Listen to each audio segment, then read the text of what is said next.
Setelah para utusan Ratu Balqis kembali ke negeri mereka, mereka langsung menemui Ratu Balqis dan memberitahukan kepadanya tentang maksud isi surat Nabi Sulaiman. Nabi Sulaiman hanya ingin mengajak mereka untuk beriman kepada Allah, bukan untuk meminta kekayaan.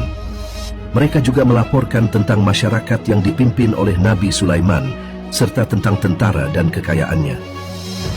Mendengar hal itu, Ratu Balqis merenungkan dan meresapi kembali isi surat yang pernah dikirimkan oleh Nabi Sulaiman kepadanya. Ia akhirnya memutuskan untuk mengunjungi Nabi Sulaiman secara langsung. Sebelum berangkat, ia mempersiapkan hadiah-hadiah berharga untuknya. Ketika tiba pada waktu yang sudah ditentukan, maka berangkatlah Ratu Balqis menuju negeri Nabi Sulaiman berada. Perjalanan yang ditempuh Ratu Balqis begitu panjang dan penuh rintangan. Ia melintasi padang pasir dan pegunungan yang sulit dijangkau. Ratu Balqis membawa serta rombongan yang besar, termasuk para penasihat dan pegawai kerajaannya. Menurut satu riwayat, setelah Nabi Sulaiman mengetahui dari Allah akan kedatangan Ratu Balqis ke negerinya, ia pun memerintahkan kepada kaumnya untuk membuat istana besar dan indah.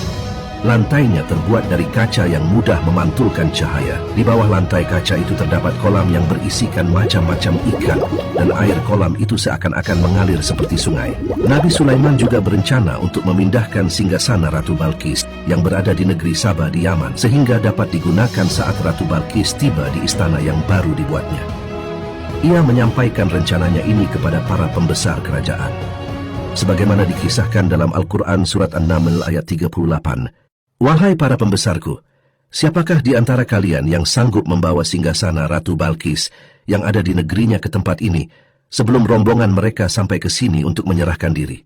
Mendengar seruan Nabi Sulaiman, Ifrit dari golongan jin menawarkan diri dan berkata, hal ini dikisahkan dalam Al-Quran Surat An-Naml ayat 39.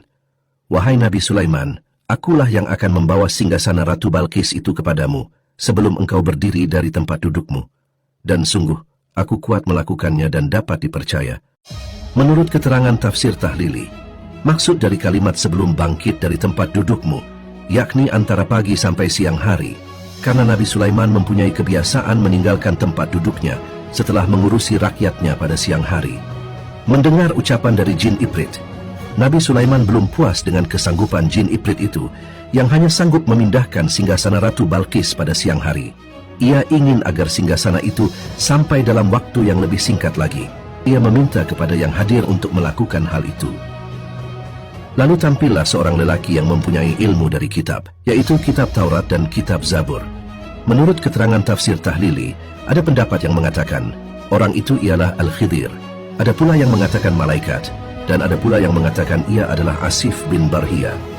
Ia menawarkan dirinya dan berkata, sebagaimana yang dikisahkan dalam Al-Quran Surat An-Naml ayat 40. "Wahai Nabi Sulaiman, aku akan mendatangimu dengan membawa singgasana itu sebelum matamu berkedip."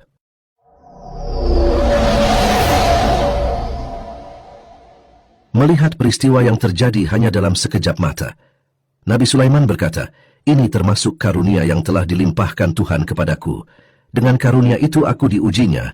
Apakah aku termasuk orang-orang yang mensyukuri karunia Tuhan, atau termasuk orang-orang yang mengingkarinya?"